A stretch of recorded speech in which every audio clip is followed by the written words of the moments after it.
Welcome everybody, on behalf of Authors at Google, to another Authors at Google Talk. Today's guest, David Graeber, his new book, Debt, the First 5,000 Years of It. Please welcome David Graeber. Thank you, and thanks so much for having me here. I guess I wanted to talk a little bit about how I came to write the book. It's an odd book in a way because it starts from trying to grapple with kind of a moral and political problem, which is what is this hold that the idea of debt has over people's imaginations, that morality itself comes to be thought of as a matter of paying one's debts. I guess I was first really confronted with it, conceived the notion of writing this book when I was for some reason or another, I was at a garden party at Westminster Abbey. And I won't go into how I got there, but it was a curious experience. The priest, who was a very nice man named Father Graham, was sort of introducing me to everyone there, but he had this very annoying way of doing it. He would sort of bring me up to people and say, "Hello, I'd like you to meet David Graeber. He's an anarchist," which kind of limited conversations possibilities a lot. But after a while, he introduced me to this person who he said I'd have a lot in common with, a activist lawyer, who's involved in a lot of community work and various things like that. So I chatted with her, and she was talking about her activism and asked me about mine. And I was talking about campaigns that I'd been involved in the global justice movement for many years, about the IMF structural adjustment policies and their effects on various parts of the world. I had spent 2 years in Madagascar, and Madagascar had undergone all sorts of IMF structural adjustment over the years with various confusing effects. Some of them were actually kind of ironically quite good, like the state basically sort of pulled up stakes and left large parts of the countryside because they figured they weren't getting any taxes out of the countryside anyway, and people sort of managing their own affairs completely autonomously, and that was cool. But they also did things like withdraw support for mosquito eradication programs. The idea being IMF would set the terms for debt rescheduling and demand various budget cuts. In this case, there was a program that had been put in 50 years before to wipe out malaria in the highlands, which had been very successful. People had all lost their immunity, but they couldn't afford to keep it up anymore when they had to cut the budget. And as a result, I believe 15,000 people died, 10 or 15, depending on the accounts, because the epidemic came back, everyone had lost their immunity. At least 5,000 of those were children. And this had happened right before I came to Madagascar. A lot of people were naturally quite devastated by the experience. And I was telling the story, and she was very sympathetic, and she said, "Well, yes, but what were you, as an activist, what were you proposing to do about this?" And I said, "Well, we were involved in the Drop the Debt campaign, this thing called Jubilee 2000. So the debt of the global south should be forgiven." And her reaction was somewhat shocked and mortified. She was like, "Well, but they borrowed the money, I mean, surely people have to pay their debts." It was something about the way it was just so commonsensical. And as an activist, your first reaction when you see this is say, "Oh, that conversation, oh, right. I thought this was a friend. Okay, wait, which one do I do?" There's like 12 different responses you can do. Do I say, well, they didn't really borrow the money, some dictator who put it in a Swiss bank account? Do you say, well, actually they've paid the money about 20 times over at this point, just through the miracle of compounded interest, they'll never get out.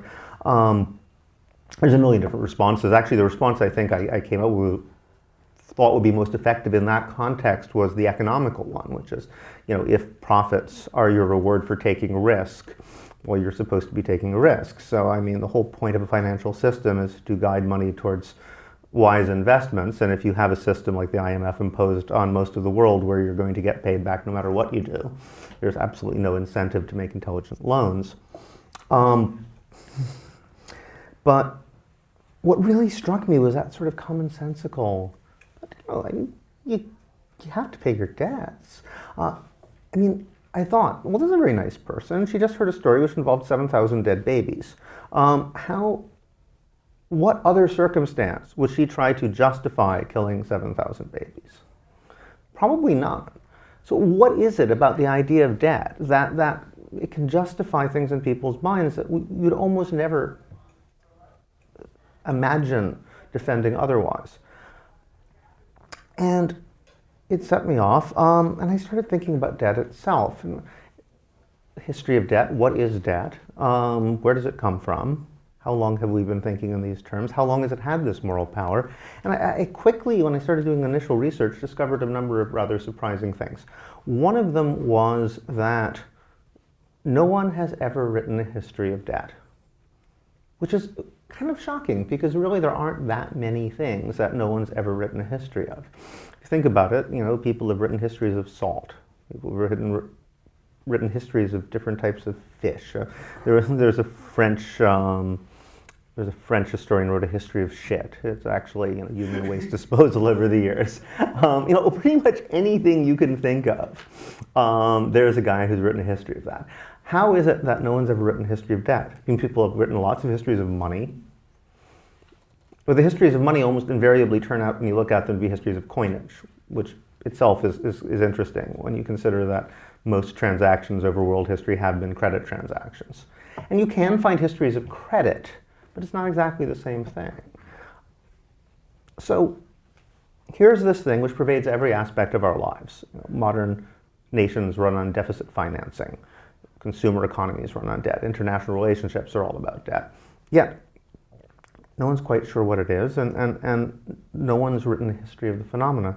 So I started to work, and one of the first things I found was that most of our sort of basic common sense reigning assumptions about this are completely wrong. The other thing I found out is that this moral ambivalence, which is interesting, that sort of commonsensical, but of course you have to pay your debt, and then the argument, but actually really no, that doesn't make any sense. That conversation has been happening for about 5,000 years itself. Throughout the history of debt, conversations like that keep happening. It seems that there's almost no time and place where you can't find people, on the one hand, treating the payment of debts as simple morality, or even treating simple morality as the paying of debts. But at the same time, then concluding there's something very wrong with this, and they need to imagine some other way to think of it, but it not being clear what that is. I could multiply examples endlessly, but one or two will just give you the idea. Plato's Republic. Plato's Republic begins, what is justice? This is the founding work of Western political philosophy, right? And sort of wealthy arms manufacturer, Kephalos, his name actually means capital. He says, oh, that's simple, just pay your debts and don't lie, and that's justice. Socrates blows that one out of the water right away, of course. He says, well, okay, some guy lends me his sword, and then he goes violently insane and wants it back to kill people. Like, do I give it back? Of course not. And probably I'll make up some lie as to why I can't. So they start with that, and so, all right, not that, something else. Maybe I mean it metaphorically. And the rest of the book is basically the, okay, not that, maybe something else then. But that, it's debt, right? And no, actually it's not. That shows up over and over and over again. In a way, all the world religions start that way too. You have the Brahmanas, sort of first great theological texts of Hinduism after the Rig Veda. They're discussing debt, and debt and sin are actually the same. Debt, guilt, and sin are really the same word in Sanskrit. So they start with this idea of cosmic debt. What is life? Life is a debt we owe to the gods. So, we owe our lives to the gods. We pay interest in the form of animal sacrifice and other rituals, and then gradually we pay the principal back when we die. So they pose this as the sort of human existence itself is a debt. All morality is debt.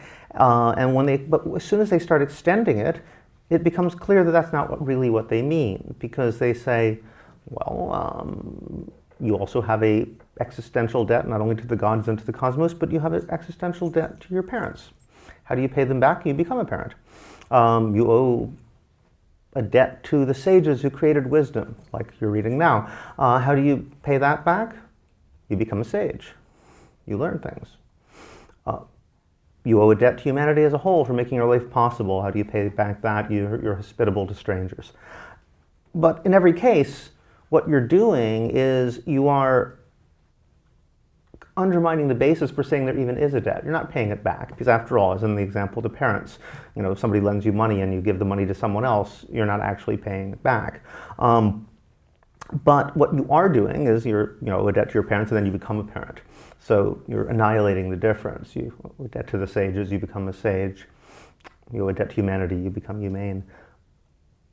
Could that apply to the cosmos? Well, yes, according to most Hindu scripture, that's exactly what's happening, because you are the cosmos. And if you think about it, the idea that you owe a debt to the cosmos, and this crops up again and again, debt to nature, debt to society, debt to these huge institutions larger than yourself, is kind of absurd, because a debt is a business transaction. And a business transaction is by definition an arrangement between two legally equivalent entities. They make a deal. Now, how would you enter into a business transaction with the entire universe, everything that is or has ever been, including yourself? You kind of make a deal with them. Well, it's absurd. So the only way to actually sort of undo the debt is what they're saying, is what you realize in rituals, if you're doing them right, is that you are the cosmos. There is no difference. So there is no basis to say there's a debt at all. So again, it's the same thing. You start morality is just debt, everything is a debt, but they say it in such a way that once you figure out what they're really saying no, actually it's not. Debt is absurd. Same thing happens in the Bible. In Aramaic, the word for debt and sin is also the same word. Actually, the Lord's Prayer, which we always remember through the Anglican translation, which is, forgive us our trespasses just as we forgive those who trespass against us. Translated into this odd private property terms. But the original Aramaic and the original John Wycliffe translation is debt. Forgive us our debts just as we forgive those who owe us money. But of course there's kind of a message there, right? Because we don't actually forgive those who owe us money, generally speaking. So in a way, it's a way of saying, like, you're a sinner. You don't deserve anything. But in fact, grace will come and you will be forgiven. So what is sacred isn't actually paying back debts, it's forgiveness of debts, which was a tradition, going back to ancient Mesopotamian debt forgiveness and the biblical Jubilee, which is adopted from that, where periodically debts are canceled. And that is a divine act. So what's divine is not paying debts. What's divine is forgiving debts. Cancellation. So over and over, you have that same situation where people start with an assumption that morality and debt are the same. And they immediately say, except really they aren't, and sort of cast around for some other basis on which to think of a universal morality, often having a great deal of difficulty in doing so. It's even more complicated because when you do think of debt as sin, there's a question of who is the sinner. This crops up over and over again too, just about everywhere. The person who borrows the money has probably done something wrong, especially if they haven't paid it right away. The person who lent it is not doing much better. In fact, one thing that happens over and over again in so many different traditions is you find that borrowing money, or they frame morality as the obligation of the borrower to pay it back. So obligation, debt are considered the same thing. Morality is just doing your obligations, it's paying your debts. On the other hand, in almost every one of those traditions, money lenders are assumed to be evil. Well, it's kind of hard to square those. And sometimes in the same text, they'll just be sort of jockeying back and forth, trying to figure out who's the bad guy. There's a great Buddhist story from medieval Japan I use in the first chapter because it just brings it home so clearly. It's kind of a case of premature reincarnation. There's a Buddhist monk telling the story about some book about strange events in Japan in my day, which is maybe like 700 AD. There's some woman whose wife of the governor is a notorious local loan shark, and she terrorizes people, and so he's chasing them down. And we're fleeing the province in droves from her depredations. She dies, and after 3 days of saying prayer over the body, something horrible happens. The coffin opens and she jumps out, but she's half an ox. And this horrible monster that sort of lingers for a few days, and the family panics and is trying to give back all the money that they'd extracted from people, hoping that she'll just mercifully die and the whole episode will be over, which eventually she does. But the monk is reflecting on this, and he says, well, it says in the sutras that if you owe somebody money and you don't pay, well, this is bad because you're in mortal danger. You could be reborn as an ox in their barn. That's what happens to debtors a lot. But he says, I guess, well, if somebody owes you money and you really give them a hard time, then you could get reborn an ox in their barn. And that must be what was about to happen to her, but she was so bad, it wasn't even clear whose ox she was going to be born in, so she kind of turned into this monster. I thought about this, and I thought, oh yeah, it's a perfect example, because you're not going to be shaking somebody down unless they didn't pay. But if they didn't pay, then they're in danger of being born an ox in your barn. So who's going to you can't both get born an ox in the other guy's barn. Somebody's got to be worse. So who decides? There's some sort of karmic balance. It's touch and go. Either one could actually end up an ox. And I think that really brings home the problem you always have in debt. One party is in moral peril, definitely. The other one, probably. And when you imagine all human relations as exchange, that's what crops up. There's a terrible ambivalence, therefore, about the very nature of human sociality. Sometimes people do it in a positive way. I should point out that one of the points I make in the book is that human relations are not all exchange. There are many different moral registers in which we interact with one another, and exchange is just one. But when you have exchange, exchange is a relationship between two equal partners where based on reciprocity, they should actually give each other an equivalent, maybe on the spot, maybe over time. If the transaction is not complete, there's a debt. But once it is complete, they're equal once again and they walk away. But the curious thing about that is it means that if you're working on the level of exchange, then you only have relationships with one another when the exchange is incomplete, in which case one party is definitely to blame because they haven't paid back what they owe. The other one might well be. It implies that sociality itself, human relations, only exist when somebody's done something wrong. When you have deeply commercial philosophies of life, often that's the conclusion. Other places, debt becomes good. It becomes the basis of sociality. It's very, very common in a lot of places. It's a great story I always sort of brings us home about these people called the Tiv who live in central Nigeria. And there's an anthropologist named Laura Bohannon. Wrote up her experiences when she first did field work there. So she shows up, gets a house, doesn't really know the language very well. People immediately start appearing with gifts. And somebody will bring a little basket of okra, somebody will bring some fish, some grain, potatoes. And she doesn't know what to do, of course. She's an anthropologist. She gets out a little notebook and writes everything down. Her living room gradually filling up with baskets of various types of goods. And so eventually someone takes pity on her and says, okay, look, this is the deal. Those are gifts, but you have to give people something back. Figure out what they're worth. But the key is you can't give them back something of the exact same value of what they just gave you. So, that okra is worth 3 shillings.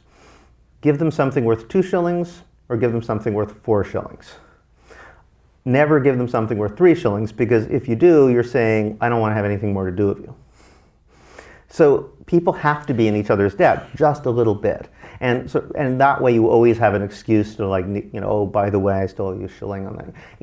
So everybody has an excuse to see each other. And so in a way, sociality is debt. Everybody has to be just a little bit in debt to everybody else. And if you look at the way communities work over the course of history where they do have money, very often that's what being a neighborhood means. Everybody's a little bit in debt to everybody else. Medieval England.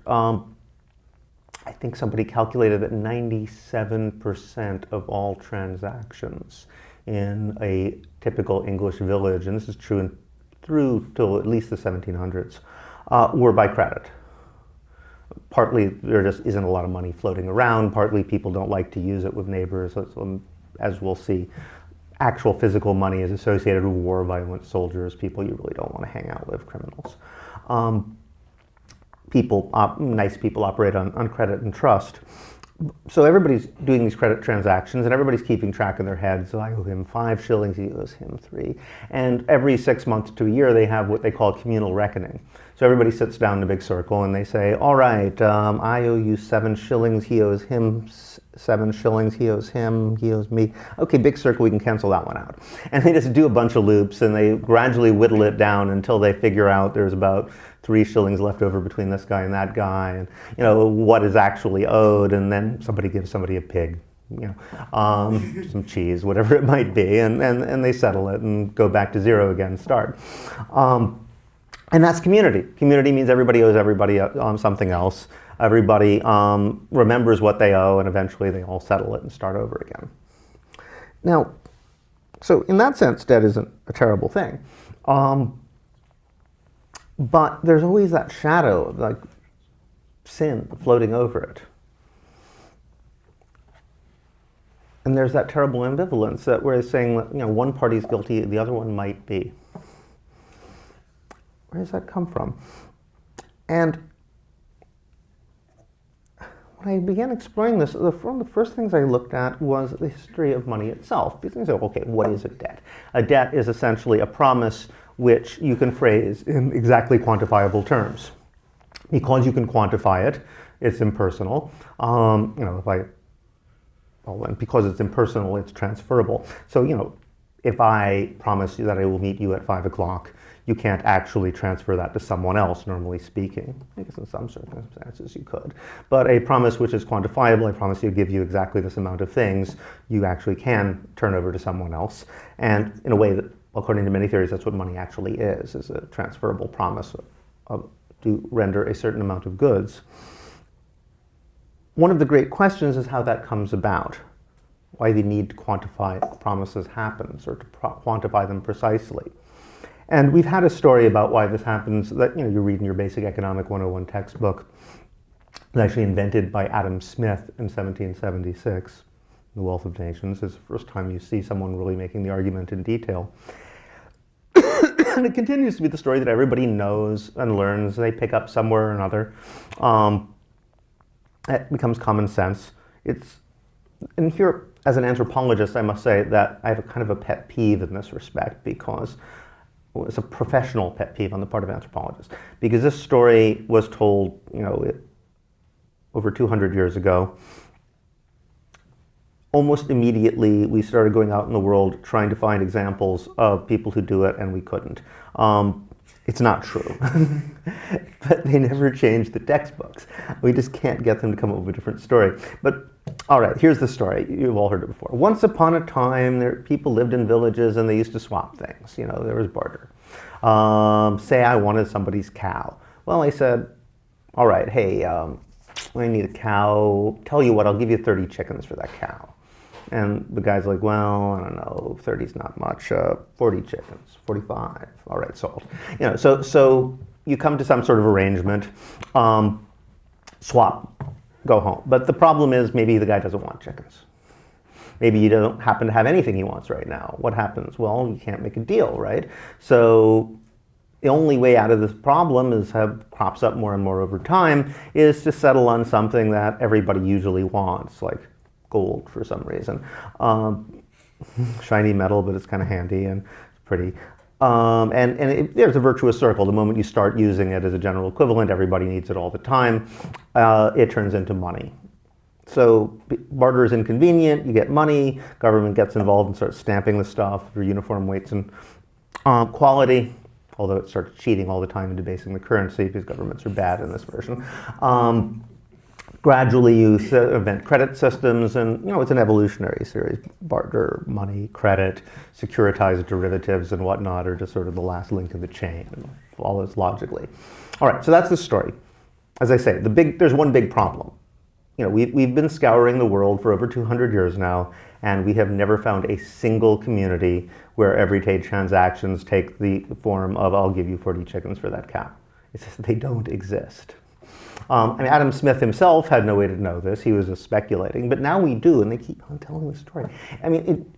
if you look at contemporary economic textbooks, the old ones used to say, well, primitive people do this, you know. And now that they kind of know it's not true, they don't want to stop. So instead they say, well, imagine you didn't have money. What would you have to do? How would you get breakfast? Well, you'd have to barter, wouldn't you? And they tell this story as a kind of parable, which is basically what it is. There's an obvious reason, if you think about it, there's an obvious problem with the story, why it wouldn't happen, which is, you know, you're taking a Neolithic village. You're a bunch of people who are neighbors, and you are assuming that they will only deal with each other with what, you know, economists like to call the spot trade. Here, I'm going to give you this, you're going to give me that, we walk away. But of course, why would they do that, right? I mean, they're neighbors. If the guy doesn't want my chickens, he knows I'm going to have something he wants because I'm his neighbor. In fact, it's rather nice to have your neighbor in your debt. It's useful for all sorts of things. So, you know, even if you take this imaginary scenario here, these two guys in a Neolithic village, one wants a cow, what would really happen? Well, in fact, in many human societies, it is the case that if you praise somebody else's possession, it's almost impossible not to give it to the person who praises it. This is another one of those things which has a very, very strange moral power, so much so that you really can't break out of it. I mean, there's a great story I always tell from New Zealand, a Maori story about a guy named Te Renga. This is a sort of notorious glutton. He rarely did much fishing himself. Everybody else in the neighborhood was a fisherman. And he would sort of walk up and down the beach looking for people coming back from fishing, and or check out their catch and say, oh, look, you got squid. Oh, I love squid. That's my favorite. You know, or, wow, that's a beautiful fish. And I'd be like, okay, here's a fish. You know, okay, here's a squid. So you just have to give it to him. After about 2 years of this, people got fed up, so they formed a war party and they killed him. It's actually easier to just bash the guy's head in than to say, no, I'm not going to give you the fish. So such is the moral power of some customs. At any rate, so here you have, if you praise somebody, I have a friend from Lebanon said where she grew up, it was the same thing. You know, if somebody praises your scarf or piece of jewelry, you just have to say, take it. There's only one way out, actually, which is to say, oh, you like it? It was a gift. Anyway, so, all right, here you have the situation. So I want a cow. I go up, I say, wow, that is one magnificent cow. It's a really beautiful cow you got there. So the guy, you know, there's only one thing he can do. He says, oh, you want the cow? Well, oh no, please take the cow. It's a really stupid cow, but you know, if you like it, you should really have it. No, don't even think about giving me anything back. It's a gift, of course. We were neighbors. We love each other. Just take the cow. Now, he owes you one. And everybody knows that. Nobody will say it. But what does he owe? He owes you something roughly like a cow. And that's what you get in communities like this. You get this sort of, you know, rank system of types of things. So a cow, a canoe, a very nice necklace are roughly the same. You could give one back for the other. Or, you know, it's not necessarily that, because you could give something back to him, or he could just show up because, you know, you owe him one, and he could just say, well, wow, that's a beautiful necklace you have. Or you could say, you know, my son is deeply in love with your daughter. You know, it could be a lot of things. You know, it isn't necessarily a material good. I really need help for something. So, but you have this sort of quantified rank system. And, you know, there's all sorts of ways you can head it off. You can play games. You could, like, say, oh, I hate owing that guy a cow. I know, I just got a whole bunch of yams. I'll give them to him. I'll be off the hook. And, you know, he'll be like, oh, yams, great, thanks. You know, so he might mock you as a cheapskate, which is a devastating thing in a small community. But here's the thing. He's very unlikely to come up with a mathematical formula for exactly how cheap he thinks you were. Right? And that's the problem. How do you get from, like, a cow is roughly like this to 27 yams equals one cow, but not three? How many chickens equals a cow? In the barter story, there's a mechanism, but, you know, if there's this sort of rough credit system was what you'd actually have and what you actually do observe in places without money, well, how does that turn into something where you can figure out exact proportional equivalence? The answer to that seems to be when somebody's very angry. And when people are being nice to each other, there's really no need to calculate, but occasionally it will happen that people, violence ensues. Say I am mocking someone for giving me these yams, and he's drunk, I'm drunk, violence ensues, somebody's ear gets cut off. Well, then there's numbers. Very often, it is the case that even in places where you don't have markets for goods, you do have incredibly elaborate series of fines and penalties for damaged limbs. If you lose a finger, it's worth this much. If you lose a thumb, it's worth that much. If you lose an eye, if you have a gash like this large, and we'll measure the gash and how many chickens or heifers or silver plates or whatever it might be.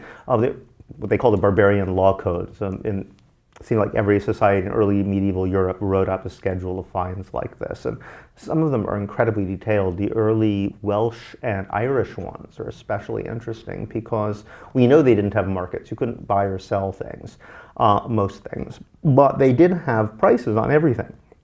In fact, they specify the exact value of every single object likely to be found in a person's house, ranging from the silverware to the roof beams, everything, the curtains. Why? Because you will end up in a situation often where the law says you owe me 27 heifers, or this means war. Swords are pulled. People are not willing to compromise. You killed my brothers. You insulted my mother, whatever it might be. You need to pay penalties, and you don't have heifers. Well, then you actually need to figure out exactly what's equivalent to what. So in those circumstances, in legal situations, particularly where there's a danger of a feud or outbreak of violence, in fact, people do need to quantify. And it seems like that's the first circumstance where you have something like money emerging. That association, then, of money and violence is a constant. And it helps to explain a lot about why debt in particular tends to take on this incredibly powerful moral hold. One way I like to put it is that if you are in a situation of inequality, of violent inequality, probably the most effective technique ever invented to not only make that seem moral, but to make it seem like the victim is to blame, is to frame it in the language of debt. Mafiosi understand this perfectly well, right? But sort of heads of conquering armies, you come in, you say, all right, I've conquered you guys. And it's actually important to bear in mind here that there's a famous line from Benjamin Franklin, there's nothing certain in life but death and taxes. That's not actually true. It's only death. In many societies, ancient Sumer, communities didn't tax themselves. Taxes were just placed on conquered populations. The same was true in Athens. In fact, they had negative taxes in Athens. The government gave you money. You were paid to vote. Just gave him periodic handouts from government resources. Rome had bread and circuses. So citizens didn't usually have to pay taxes. Taxes was tribute placed on people who'd been conquered, but the general excuse was debt. You owe me your lives. Why do you owe me your lives? Because I could have killed you and I didn't. So, of course, I expect payment for this, compensation. I'm a nice guy, I'm going to let you off the hook for 6 months. And, if you're in trouble, we can negotiate something, but I do expect payment. And, voila, you've turned a relation of violent inequality into a relation where the victims are running around feeling inadequate all the time, making terrible apologies for themselves, and you get to be the magnanimous nice guy.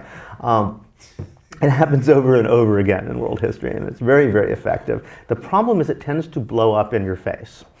Because from the perspective of power, there's that little worm in the bud, which is, you're translating things into the language of a business deal, which implies that you should be equal. You are equal on some level. If you owe a debt to someone, there's a contract here, but one party has failed to live up to their end of the contract. Now, if you think about it, there's a real explosive potential there. And if you look at world history, in fact, the vast majority of rebellions, revolutions, insurrections, peasant revolts that you see are not about the kind of thing you'd probably think it would be. They're not about slavery. Slave revolts happen, but they're pretty rare. They're not about caste systems. They're not about serfdom, absolute declared systems of inequality. They're always about debt. Moses Finley, the great classicist, once said that There was basically one revolutionary program throughout antiquity, which is cancel the debts and redistribute the land, in that order. When peasants take over a town, the first thing they do is they find the debt records and burn them. After that, they go after the land registers and maybe the tax documents. And this remains true throughout history. I was actually going through just recently some of the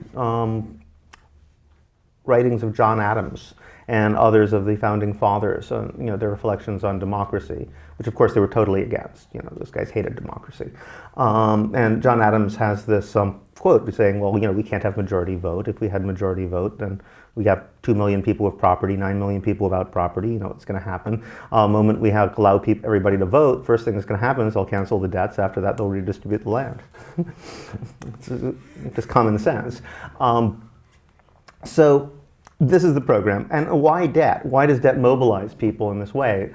Because it implies that you're equal. So, if you say you are inferior, you're a peasant, if you're a serf, I'm a lord, it's not going to make people very happy, but you can live with that. But if you say, well, you're supposed to be my equal, but you messed up, you are morally inadequate, well, it's kind of hard not to take that and say, now, wait a minute, if we're equal, why are you saying I messed up? Who owes what to who here, really?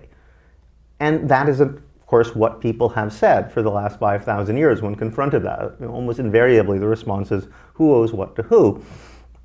But once you do that, you're using the language of debt, right? You're saying that debt is morality. You're saying, well, wait a minute, we make your food, in terms of any reasonable morality, I'm the guy. You should be owing me rather than me owing you. But suddenly the language of debt does become all pervasive because you have to use the master's language. And I think that's what we're dealing with all those religious texts, of all this philosophical text, which start by saying debt is just morality and then say, except actually it's not. You're stuck with the language of debt as a way of arguing about politics. We don't know what if this is 2000 BC in Mesopotamia and two guys are sitting around the tavern arguing about politics, what kind of phrases and language they're using. But we can be pretty certain that debt is a big one in there. And we can also be pretty certain that when we're reading all these great religious texts, that language of ordinary everyday political argument is in there.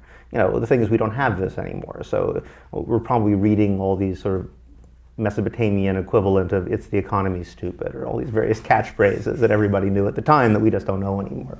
So they're just throwing them around and it becomes lodged. And this is why all this moral language becomes this financial language. And you talk about redemption and reckoning and so forth, and debt and sin and so forth and so on. So you're stuck with this language of debt, except it periodically blows up. Next, when I started looking at the broad sweep of history, I thought, well, you can look at social movements and organization of society in those terms, and perhaps one of the most revealing ways of doing that is looking at the history of money itself. Remember, we have this paradigm. First there is barter, then there's money, then comes credit, and that's wrong. Not only is it wrong, it's actually backwards. Credit comes first.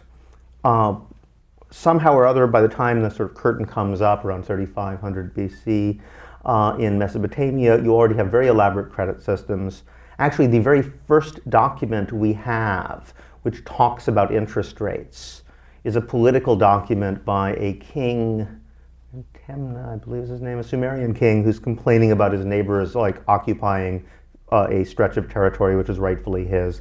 And he says, well, they've been occupying this land for 20 years. If we calculate the rent we would have charged them had they been renting the same land, and then add a compounded interest rate, I calculate that they would actually owe us, 13 trillion shekels, or whatever, some insanely sum that no one could possibly pay.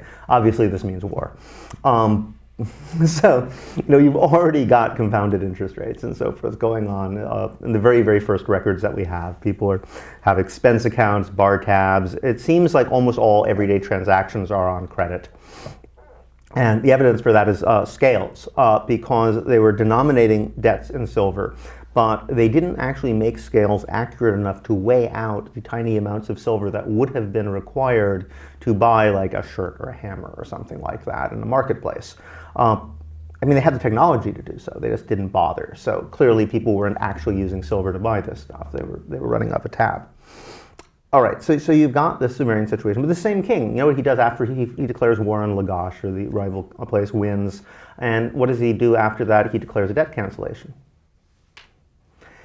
Because it seems, for everybody in the kingdom, because it seems that the problem you have these credit systems, money is basically in a set of IOUs denominated in silver, although silver, unless you're merchants dealing with large transactions, rarely actually changes hands. The problem is in bad years, people fall into debt. Because also these silver and grain are fixed in relation to each other. That's what money actually is, but that's a big problem. If if there's a bad harvest, the price doesn't go up. You're stuck. The farmers fall terribly into debt. As a result, people start taking away their flocks, taking away their fields, taking away members of their family. Debt peonage becomes a huge phenomena. They start running away, joining nomad bands outside the city. Society seems to be breaking down. So kings will normally come in and sort of declare a clean slate. All right, commercial debts can stay on the books usually, but consumer debt will wipe them out and start over again. This becomes a habit and becomes systematized in the biblical jubilee every 7 to 49 years, depending on your reading. Debts are wiped out, everybody gets to go home. In fact, the first recorded word for freedom in any human language is the Sumerian word amargi, which literally means return to mother, because that's what happens. They declare debt cancellation, all the debt peons get to go home. So this virtual money system comes first, which is always very entertaining because people have this tendency to write about virtual money as a new phenomena. We're in this brave new world. Actually, it's the original form of money. Coins come later. Barter, incidentally, tends to only really show up when you have people who are used to using money but actually can't get their hands on any. So you do have documented places where people do say, I'll give you 20 chickens for that cow, but in almost every case, it's something like, Russia in the 90s, where the economy falls apart, or the money supply vanishes, and people are trying to carry on as if they had money without money. Or in a prison, they turn cigarettes into money, because they're all used to using money.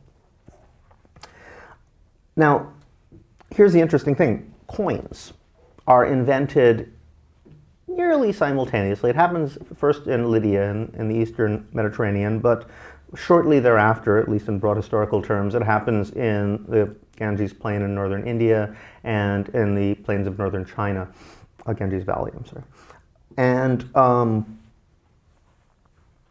in every case, through different physical techniques, in one case stamped, in one case cast, but the social situation seems to be the same, which is that money in the physical sense, currency, is actually invented to pay soldiers. And it makes perfect sense if you think about it, because gold and silver are what money is denominated with, and you can use it for exchange, but it just isn't usually done. But soldiers are exactly the sort of people who are most likely to be doing this. First of all, from the perspective of a soldier, gold and silver has a huge advantage over a credit arrangement, because you can't actually steal a credit arrangement. You can't run off of it. On the other hand, gold and silver, it's kind of your equivalent of the suitcase full of $100 bills. Nobody knows where it's from, nobody asks, anybody will take it. So for soldiers, that's very nice. You can also melt it down, divide it up into small portions. So soldiers are likely to be carrying around loot. And second of all, if you have elaborate credit arrangements as the major way of transacting, well, a heavily armed guy who's just passing through is probably the person you'd least like to extend credit to if you can possibly avoid it. If he's carrying around little bits of gold and silver, well, good.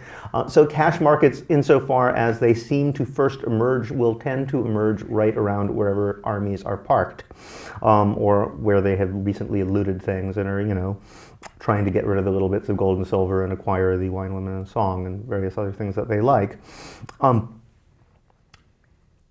Governments very quickly get in on the deal, and in fact, one interesting thing is by the Adam Smith account, if money just sort of emerges from the need to get over the inconveniences of barter, well, it would be very hard to understand why governments demanded taxes in money.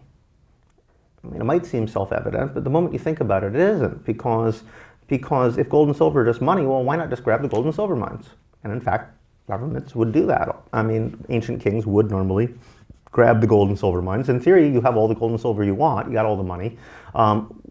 Why would you then take the stuff, stamp your picture on it, give it to people and say, okay, everybody in the kingdom has to give me one of these back again? Think about it, it's kind of odd. But it makes perfect sense if you're trying to feed an army. You know, here you have this army of 100,000 people. They're sitting in town on the border. Well, how are you going to get food to them? Under ancient conditions, unless they're next to the ocean, you know, where it's easy, relatively easy to move stuff around. It's extremely difficult to move around large amounts of grain. They're going to eat everything within walking distance in a matter of weeks. So what are you going to do? Either you have to employ, you know, another 100,000 people just bringing them stuff, or you can give them all tiny little pieces of metal with your picture on it and say, okay, everybody in the kingdom has to give me one back. Voila, you've just employed your entire population, you know, getting soldiers things they want. And that's essentially what taxation systems have done throughout world history. I mean, colonial empires did this very, very self-consciously, like in Madagascar, where I was. First thing the French did, they said, okay, we've just conquered you. That was very expensive, outfitting an army, or you're going to have to pay us back for the cost of having conquered you. We will issue paper money, and you'll have to give, you know, 10 of those back to us every year. No, it was a way of creating a market. Somehow or another, you're going to have, you know, they actually called it the, you know, the moralizing tax to teach people the value of work. You know. So money and taxes have been used throughout the centuries as ways of creating markets, which is very interesting because we have this assumption that markets and governments, and particularly war-making governments, are opposed principles, and that, you know, political choice for the last century or so has largely revolved around which one we're going to slant to. Are we going to go more on the government side, more on the market side? Those are the two sort of logical human possibilities.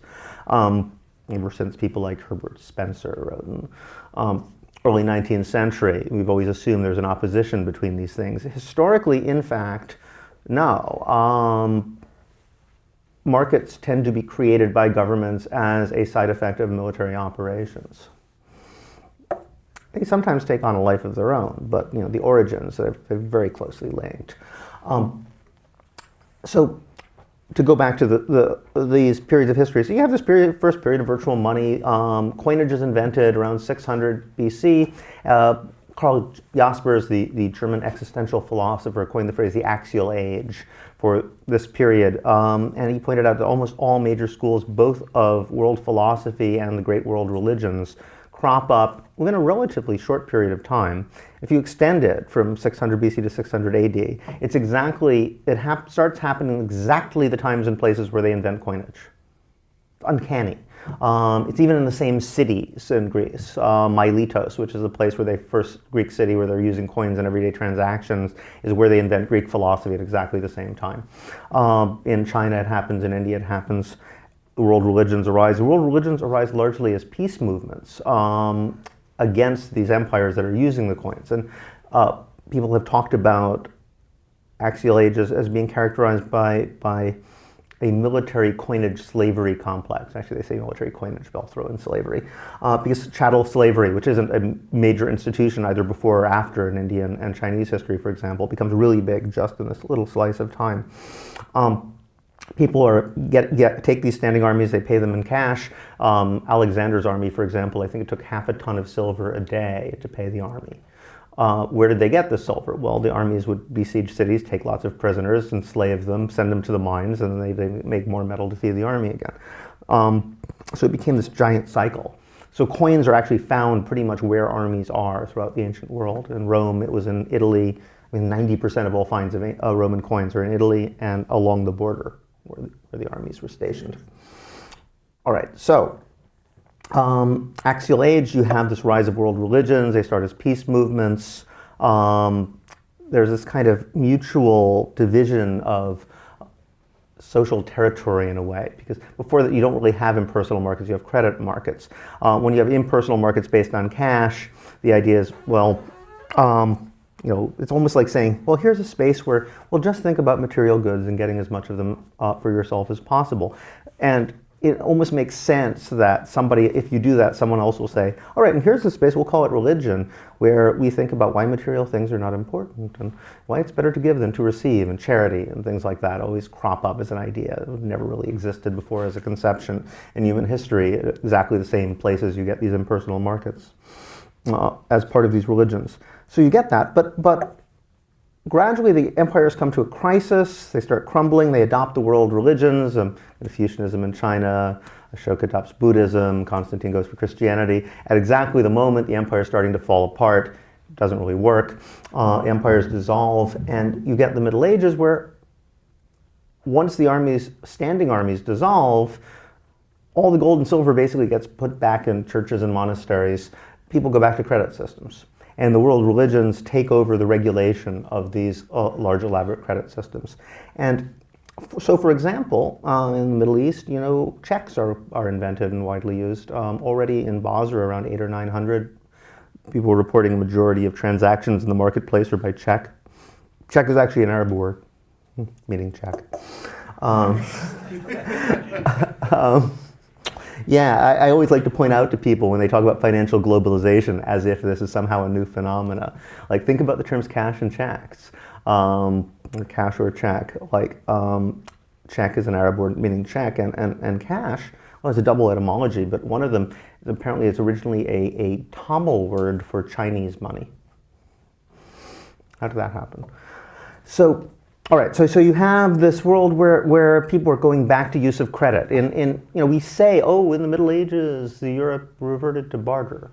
Not true. In fact, if you look at the records, they're not bartering things. They're actually using money, but they're using money that doesn't physically exist. So they're still using Roman currency and denominating everything in Roman currency until Charlemagne, and then they're using Carolingian currency, but the Carolingian currency only actually exists for maybe 20 years. And some of it doesn't exist at all. So like pounds, shillings, and pence originally come from Charlemagne's system. He never actually made pounds, he never got around to it. But they were using it to measure things, and they actually called this imaginary money. So whatever the king was actually putting out, that was one thing, but you had this sort of ideal system which spanned Europe, everybody knew what it was. And so you could trade and do it on the basis of this money that didn't actually exist. And they actually even had a phenomenon they used to call crying up or crying down the currency. So a king could say, all right, whatever we're using right now, it used to be 17 of these pennies were a shilling. I'm going to change it, now it'll be 13. So he could inflate the currency if he was in debt, or if he wanted to raise taxes, he'd lower it. So he just rearranged whatever the currency was being used, which was only used for occasionally things, because again, most transactions were on credit, in relation to, or they could recall it. I mean, the king sometimes said, okay, let's recall the money and I'll give it back again next year. And commerce would not stop because everything was based on credit systems. Similarly, in China, they invent paper money, which originally comes out of the government taking credit instruments that people are using and adopting it themselves. That's what they do in China. They any type of innovation, first they try to suppress it, and they say, okay, we'll do it for you. So it's all privatized in the Islamic world, and it becomes public in China. Actually, there are very opposite principles, but in Islam in particular, in this period, you get the first real free market ideology. And this is a fascinating thing. I mean, a lot of people will be very annoyed to learn this, but Adam Smith actually got most of his best ideas and best lines from medieval Islam. Like the pin factories actually comes from Al-Ghazali in 1100. He had a needle factory. No? Okay. And it's made possible by what? By Sharia, because Sharia is civil law that operates outside the purview of the state. And as a result, you can have markets, and since they get rid of usury, that's the other thing that happens. Instead of debt cancellation, which is continued in China, but in other places, they instead just get rid of interest taking. It's illegal. Debt peonage becomes illegal. And so in Islam, since they don't have that, they can have these markets that operate completely outside of the purview of the state. You could write a check in Mali and cash it in Indonesia, and it's all civil courts that take care of it. So it's the first time you really get an idea that markets run by themselves and don't really need governments. But since they are have a real free market, which isn't enforced by the state, they don't assume it's all about competition. That's like a minor element. The assumption is that it's all really an extension of mutual aid. All right, so be this as it may, you get that world of the Middle Ages, which looks surprisingly good. You know, slavery largely disappears. I mean, it's kind of rough in Western Europe, but Western Europe is kind of a barbarian backwater anyway. All right, so what happens around 1450? It starts to go bad. By 1492, you get all this gold and silver coming in from Americas. You go back to gold and silver currency. Slavery comes back in a big way. Standing armies and giant empires come back in a big way. And that's the period that's ending now. 1971 is the date that most people set for when we go off the gold standard, and Nixon sort of takes $1 off the gold standard as the sort of key point of transition. And very rapidly after that, you see a whole series of changes. Of course, we get credit cards, which are hardly anybody's using in 71, very quickly taking over so that you have cashless transactions become the rule within a generation or two. You have financialization of capital. You know, most profits from American companies no longer come from making or selling anything, but largely from financial speculation. You have credit's going to save the world. You know, microcredit will save the third world. 401ks and mortgages, you know, all that stuff that blows up in 2008. And the question is why, and why it seems to have gone so horribly wrong, because we have a series of terrible debt crises. These first the third world debt crisis, now the debt crisis that's hitting everybody other than the third world right now, have happened ever since. And the reason, I would say, is because, in a way, we're doing things backwards. If we do look at this in broad historical perspective, what we learn is that whenever you have a system of virtual money, where people don't assume that money is a thing, but assume it's a promise, it's an IOU, it's a social arrangement, such as in ancient Mesopotamia, or such as in the Middle Ages, well, you have to set up some sort of mechanism to make sure the thing doesn't go crazy. Usually that means, invariably that means, setting up some mechanism to protect debtors. So you can have periodic debt cancellation, you can have anti-usury laws where interest taking is banned entirely, and instead you have profit sharing. There's a number of things you can do. Usually it's some giant overarching cosmological system beyond the purview of any state, whether it's sacred kings or biblical prophets or the world religions, canon law, Sharia. Be it as it may, it has to be something big. Now, we do set up giant overarching institutions like that nowadays, but what do? We set up the IMF to protect creditors against debtors. Basically, we did it backwards. You know, S&P, all these other institutions like that, they come up with this idea that nobody should ever default, which is absurd. And sure enough, we have endless series of debt crises.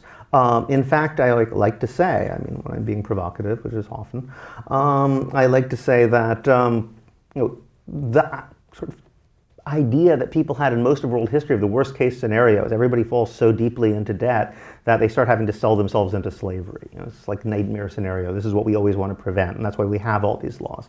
Well, if Aristotle were here today, he would probably think that the distinction between being so indebted that you are selling yourself to work for others all day long, 12 hours a day, or being so indebted that you are renting yourself to work for others all day long, 12 hours a day, as something of a legalistic distinction. You would think this is it. This is the nightmare debt trap, and most people in the world are falling into it. But, if you look at this in broad historical terms, you'll also see that 30 years or 40 years is nothing. We're talking about 500-year cycles here. And people are beginning to wake up to this. We still have time to get it right. And I think the social movements that are coming out since 2008 around issues of debt are precisely recognizing that if we're moving into a period of virtual money, money is just a promise that we make to each other. It's just a set of IOUs and social arrangements. Those can always be rearranged. Make a promise to someone, circumstances change. You negotiate, and the big players always do that with each other, as we've discovered in 2008, when trillions of dollars of debt was made to disappear by the waving of various types of magical wands.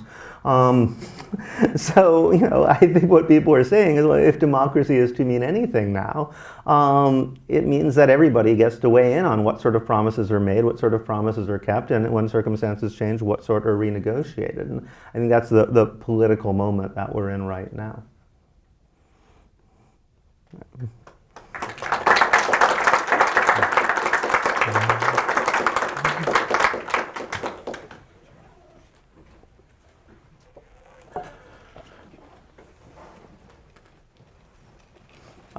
A question, yes. So in this, I have to say it's fascinating, thing along the same line. In this era of fiat currency with runaway debt explosions, what, if I can ask you to speculate, what do you think would be a good way to look at, what would be a good rate of risk, what would be a good risk-free rate of return on investment as an adjustment to? Risk-free rate of return on, go on. If we had a fair society, if you could define a fair society by edict, Okay, I'm now the dictator. how we used to have, you say we used to have jubilees and canceled debts. So short of having a jubilee, money, debt is a strange thing. Most, if somebody mentioned an example, if you have a pile of grain, it gets eaten by rodents and slowly diminishes and rots. But debt is funny because it accumulates over time rather than diminishing over time. Would you argue for us having a negative risk-free rate of return on investment? I would argue, actually, Could you please repeat the question? the question, what's that? Oh, I understand, yes. So the question is, if I could dictate my own economic policy, what sort of rate of return would I dictate? A negative one, such as occur through natural spoilage, equivalent, rather than, imposing an idea that money necessarily has to grow. That's an interesting question. I mean, it's interesting that our entire sort of perspective on what money should do and has to do goes back to arguments about this in the Middle Ages. Since usury was illegal, the way they got around it was to come up with a notion of interest, which was originally a late fee. So the idea is, you're not paying interest, you're not renting money, which is wrong. You're just charging people for failure to return it on the basis of the idea that money would grow, because this is all between merchants at first, if you were investing it. So you can ask for 5% rate of return because money would normally, you'd get about a 5% rate, investment rate. And that 5% number is kind of stuck with us in a way, because, it's about the number that any economy is expected, it really ought to grow. If it doesn't, there's a problem. And it's interesting that it's exactly the amount of the originally stipulated rate of return. There were usury laws until quite recent. I guess 1980 they actually got rid of them, which held it down to a fairly reasonable rate, or what was considered so at the time. I mean, myself, I actually do think a jubilee would be reasonable. So in a way, I would jump forward from this. I end the book by throwing that out, and I'm a radical, so I'm not going to be stipulating rates of return. I'm going to say we need to just wipe the slate clean conceptually altogether and come up with a new way of thinking about the system. So I think a jubilee is useful as an idea because it's not only would it be nice, because a lot of people could really use debt forgiveness right now. A lot of the big players got it, and everybody else didn't. But because it would allow us to reconceptualize what we're doing here and realize that money isn't what we thought it was. So what kind of system we'd come up with in the wake of that, I've got a lot of ideas, but I want to leave that as open as possible. So I just sort of ended the book by saying, rather than come up with a plan like that, we just sort of create this sort of cataclysmic event which will sort of allow us to start asking those questions. I have heard recently, I didn't know this, who told me that the Boston Consulting Group, which I guess is Jeffrey Sachs's people, ran a model to see what would happen if they actually did a jubilee. They said that it would cause severe economic disruption, but rather less than you would get if you don't have a jubilee. So either way we're screwed, but you'd be a little less screwed if we did it that way. So it turns out that it might not be a bad idea. I think that we should start thinking about completely radically different forms of money entirely. Interest-free systems would be possible. The reason why things like Islamic banking don't work is because not everybody's doing it. If you force people to do profit sharing rather than interest taking, if everybody did it, it would work.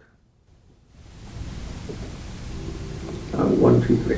Is there any historical precedent for the amount of debt we're seeing today, and governmentally and personally in America, and how it's all over the globe at the same time here? It seems? Yeah, it's very odd because, yeah, okay, let me repeat the question. Is there any precedent for the sheer amount of debt? I would say probably not, but I mean, unless you want to count the South Sea bubble or something like that, you do have these speculative crises that crop up periodically. But the mystery is just how many people owe things to each other. You have to start asking yourself, well, who's it all owed to? Everybody seems to be in debt. It's sort of puzzling in a way. I would say no. And one reason why is because there seems to be this feeling since the 70s that basically all social problems can be solved through debt. One theory I saw, which is kind of interesting, it's the autonomist reading, Midnight Notes Collective. It's a group of Italian autonomous Marxists, but they had this very interesting reading of the two phases of post-war capitalism. What they basically said is that, after World War II, they kind of gave a deal to sort of North Atlantic white working class, and they said, okay, if you guys don't become commies, we'll give you, free education, free healthcare in most places anyway. We'll give you social benefits of various kinds, and social struggles between 1945 and 1975 were more and more people asking in on the deal. And there was a tie between productivity and wages. So whenever, and the lines go up together, increases of productivity are met with increases of wages. Since the 70s, the deal is clearly off. And one reason is because they reached a kind of crisis of inclusion. That you can't actually give that deal to everybody without fundamentally changing the nature of the system. So first minorities, so you have the civil rights movement, other people who've been left out of the deal want in, people in the global south want in, women want in, feminist movement, reaches the point where it just sort of snaps. And you have this fiscal crisis, oil crunch, ecological crisis, and they say, all right, deal off. We'll give you another deal. No longer will wages be connected with productivity. You can all have political rights because political rights don't necessarily give you any economic benefits, but you can have credit. So credit solves everything. Everybody's being, that's why you have microcredit saves the third world, why you have 401ks and mortgages, and there's this huge extension of credit. And you could say the same thing happened, right? More and more people want in on the deal. And more and more people are getting credit to the point where people, they're just doing these crazy subprime scams and things like that are beginning to run the system. And when it cracks, it looks almost exactly the same. You get the oil shock, you get the financial crisis, you get the visions of ecological catastrophe. It's the same thing all over again, except at this point, it's not clear what they're going to come up with next. So in that sense, yeah, you have this unprecedented series of bubbles and built on bubbles, built on bubbles. And I'm speaking as someone who was working in the global justice movement, and we were doing our studies for the G20, and we was part of several intellectual collectives where they the activists kind of told us, all right, well, they're all meeting to come up with their evil plan, tell us what their evil plan is likely to do so we can oppose it. And so we'd figure it out, I guess they're gonna have to do green capitalism, declare an emergency. We had various ideas for what would be a viable solution. And they kept not doing it, they just fight each other. And it's in fact, one of the reasons why the global justice movement fell into such a problem is at least in the 2000, we knew what their evil plan was, and we could oppose it. And now they don't seem to be able to come up with one. We had better ideas for their evil plan than they did. So we were just sitting around saying, well, come on, guys, come up with your formula, we can fight you. And they wouldn't. So they're sort of stuck on this credit bubble system. It fell apart, and they haven't quite come up with what they're going to do next. So I'm waiting. So taking the other side of the coin, the debtors get extra help, why should anybody pay the debt at all? Why should anybody pay debt at all? Well, you could say the same question of all those guys who were bailed out on the bankers. Moral hazard works on both sides. Well, it's the same case. Yeah, I don't think that they should have been helped either. Yeah, a lot of people think that, but it's interesting that they got helped. Because as a lot of people point out, all this mortgage debt, if they just paid off the mortgages, that would have bailed out the banks in itself. But they chose to give it to the banks and not to the mortgage holders. And this is a pattern that you do see throughout world history, is that debt means something totally different depends on who it's between. When you have debt between two poor people, if somebody wants to make a loan to their brother, it's usually because they want to give him a gift, but they don't want to say that, save face, say it's a loan. If he can pay you back, you will. Between equals, between people who know and like and trust each other, debt is just a broad morals feeling that you should, come through for somebody. And between the big players, it's the same too. I mean, you see this all throughout history, even earliest Sumerian documents, you have people saying, oh, well, of course you're not going to charge me interest because we're both gentlemen, this sort of thing. When the big players are in trouble, debt can always be renegotiated too. What seems to be sacred or treated as if it were sacred is not debts between equals, but debts between the people on top and the people on the bottom, because all of a sudden it takes on a completely different color. So yeah, I suppose you could come up with a morality saying like even equals should treat debt as exact, precise, quantifiable, and unforgivable, but it seems that you're not going to convince people who actually like each other to not forgive each other when they're in trouble. Instead, it seems more reasonable to expect everybody to do it. Apply that uniformly rather, because that philosophy of debt as something that can never be forgiven, as something that is sacred, really only crops up in situations of sort of structural coercion, of extreme inequality. How much of our sense of debt is biological, how much of it is from society, and how much of it is regulatory? Okay, so the question is how much of our sense of debt is biological, how much of it is from society, and how much is regulatory? By regulatory, you mean just sort of imposed by... Or to make everything work right. Right. I see. Well, I mean, in terms of biological, my argument in terms of biological, instincts is, it's not like they don't exist. Clearly they do. And I think it's very naive when people say, oh, we're just a tabula rasa written on by society. No, we're not. We have all sorts of urges. But I would emphasize the all sorts. Generally speaking, in any situation, we have biological drives like making us do 1,000 different contradictory things. So, freedom is our decision which one to act on. In the book, I sort of map out 3 different sort of ways of thinking about the morality of giving and taking of things, one of which I call communism, from each according to their abilities to each according to their needs, one of which I call exchange, and one of which I call hierarchy. Exchange is based on principles of reciprocity, but hierarchy is based not on the opposite. It's like if you do something, you're expected to do it again. And all of these things are operative at any moment, and you could and usually what you're doing is a kind of mix of these different types of principles. So biologically and even that kind of fundamental sociality, there is a degree to which you're always going to be able to think of things in terms of debt, but it's never the only way. So you're always playing around with sort of different ways you could frame it. And in terms of regulation, well, what's interesting is when you try to justify things in the big picture, very often that's when you fall back on a language of debt and reciprocity. You see this all the time. We're dealing with feudal lords in the Middle Ages. If you give somebody a gift, you're expected to do the same thing again next year. In fact, you need a special document, like if I give a gift to a king, I have to make him sign a paper saying I don't have to do that next year, because anything you do between unequals is a precedent, you have to do it again. However, then when they want to talk about what is justice, why is our society just, they'll say, well, it's all reciprocity, lords fight for everyone, and priests pray for everyone, and peasants make food for everyone, and it's all this sort of equal swap. It's completely, and has nothing to do with the way things actually operate on the ground. So we might call this a sort of like overall social regulatory or justification level, where people are saying, nobody actually says, well, you haven't really been fighting for very, very much this year, so I'm going to give you less food. Or your prayer level is down, or you've been praying more, so we're going to give you more.